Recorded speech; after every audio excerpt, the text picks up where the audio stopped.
Everybody, how's it going? I am in Buffalo. It is my last day here. I am leaving here today with Trevor from Flat Round and Spun. But we had such an amazing time with Mike and all the gang here in Buffalo. We got to go to Niagara Falls. We hit up a couple of very cool record stores, a number of amazing restaurants, and I want to personally thank Mike and Patty for hosting us and once again turning the annual VC get together into such a fun, incredible, and memorable event. I'm so sad to leave Buffalo. Like, I only knew Buffalo because of the weather, but I have to say, coming here, I have developed such a fondness for this city and this community and all the establishments that I hit up. So anyway, meeting with everybody in the VC, we got talking about our channels and whatnot. And one thing that I had a lot of people comment to me about was that they enjoyed my rants, commenting on some of the negative remarks that people made on my videos. And so I thought, as I'm leaving Buffalo, because I'm going on another week-long vacation and won't be making any videos during that time, I thought I would fill the void by doing another negative response video, a rant, as people like to call it, because I've got some negative comments that have piled up from videos that people have watched on my channel. And so I do want to take the time to personally address some of these assholes. All right, the first comment that I got was on a Van Halen deep dive that I did probably about 2 years ago, and I covered up to the album 5150 because then I kind of got bored. Like, I've made it no secret, I'm a fan of the David Lee Roth years, not so much the Sammy Hagar albums. Not that I think they're bad, it's just I'm a diehard David Lee Roth guy. I'm in the David Lee Roth camp, and I do enjoy, like I say, some of the Sammy Hagar albums. But in my 5150 deep dive, one of my biggest complaints was Sammy Hagar's lyrics. And if you compare them to David Lee Roth, and I actually did a video a while back about this, like certain lyrics that David Lee Roth would never have sung in Van Halen. And Sammy Hagar's tone, it was just much different than David Lee Roth. And so this is a comment that Keith Anderson 6465 left a month ago. Dude, you spend too much time on lyrics and what a song is about. Who cares? The only thing that is important is EVH playing guitar. It doesn't really matter who else is in the band. The guy would be EVH no matter who else is playing or singing. 5150 is the best album by anyone ever. First of all, your last comment is fucking hysterical. 5150, the greatest album by anyone ever. Well, first of all, have you heard Fair Warning? Have you heard the debut? So that last comment, not only does it undermine your argument, but it's fucking hilarious to suggest out of any album that's ever been released in the rock genre, and let's just stick in the rock genre, you're really going to put 5150 at the top? Are you fucking kidding me?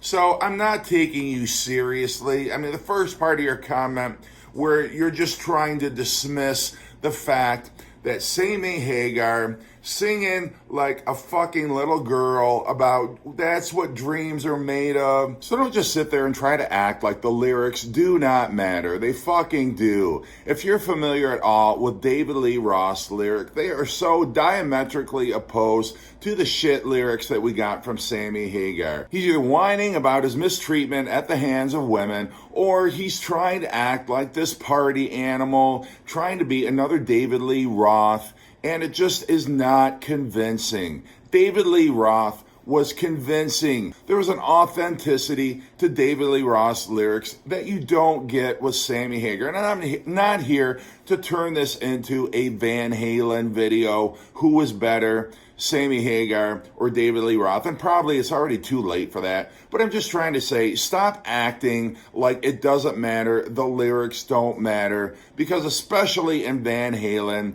they do. Van Halen was a different band when Sammy Hagar joined. Love it or leave it. It just was. So don't pretend like it wasn't. And I do like 5150. I'm not here to crap on the album, but since you're painting me into a corner here and you're making me come out swinging, that's my take on 5150 and Sammy Hagar. Okay, the next comment that I want to address, this is on another deep dive, and as I got into some of the 80s Rolling Stones albums and my Stones in the 80s deep dive series, I'm being honest in these videos, and if you want me to do deep dives where I just praise every single thing that the Rolling Stones did, it's going to be a very boring, inauthentic video. And people have been taking me to task on some of my opinions, and it's always people who don't have channels. Some of the most vicious, negative, hateful comments are always from these fucking douchebags who don't even have YouTube channels. They just sit there on their fucking asses and type out negative comments, and they don't have any credibility because they never made a fucking video in their entire life. And that's what this asshole did. He shit on my video that I did for the Dirty Work album, the Rolling Stones. I forget what year it was, like 1985. And I'm just not a fan of the album. I'm not. And if I'm not a fan of it, I'm not going to mince words. And I do like the Rolling. Obviously, I wouldn't have done all these Rolling Stone deep dive videos if I wasn't a fan. But people feel like because I don't like a certain album, I'm not really a Rolling Stones fan, or the video doesn't have any merit. And that's kind of the tone. That's the idea behind this particular comment. And it's from Benji. Remember those fucking movies with that dog? Benji the dog. I grew up with those. Like, really stupid. But anyway, how do you not leave out that Jimmy Page played lead guitar on the one song that you like on the album? Now, first of all, I don't think that's what you meant.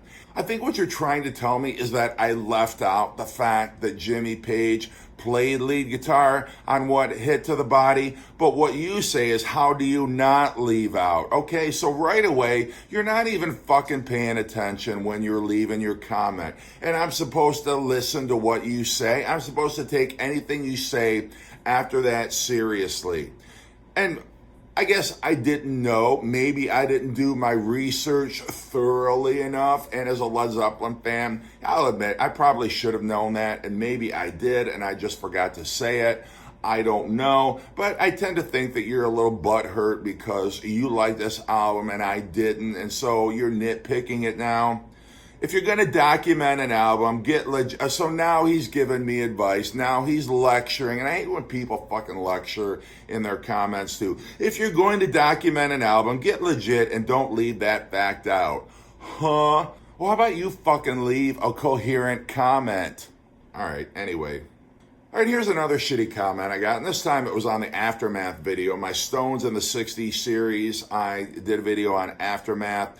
And this is, I'm not even going to read his name. I do not care. It's too long to begin with. I'm not going to say it. But anyway, this is the comment. Wrong you are when you are. What does that even fucking mean? Like, will you please string a coherent sentence together? Is that too much to ask?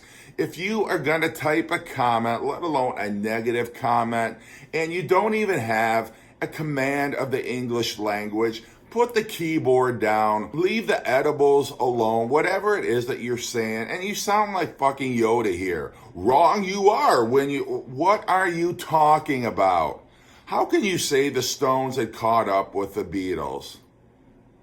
Like, do I even have to go there? If you know anything about 60s music and Aftermath, you know what a brilliant album Aftermath is, and all the innovations, all of the unique instruments that Brian Jones brought to the table with that album. So yeah, I maintain they did catch up to the Beatles at that point. If we're talking Rubber Soul, Aftermath, Revolver, right around that period, yeah, I would say Aftermath holds up with Revolver and Rubber Soul. And some of you may be disagreeing with me right now, but that's my take, and that's why you pay to watch my oh, wait a minute, you don't pay to watch my channel, it's free. Well, anyway, so yeah, he's got this whole, your narrative is commercially and artistically inaccurate. What do you mean commercially inaccurate? I'm not making any money off this video. I am not in any way selling anything by making this video. So what does that even mean? Your command of the English language is commercially and artistically inaccurate, you fucking asshole. And I'm not even going to read the rest of the comment because it doesn't even make any sense up to this point. So I'm not even going to give you the respect to read the rest of your comment other than it's plain out stupid. All right, so anyway, that's my rant. I hope it was enough to get you guys through until I make the next one. I'm really whatever. I'm not all that pissed off, but I do like to get a little animated when I'm reading these. So anyway, I hope you're having a great summer. Damn, it's so hot out there. Thanks again to Mike and Patty. Thanks to all the members of the VC who I met up with this weekend, and take care.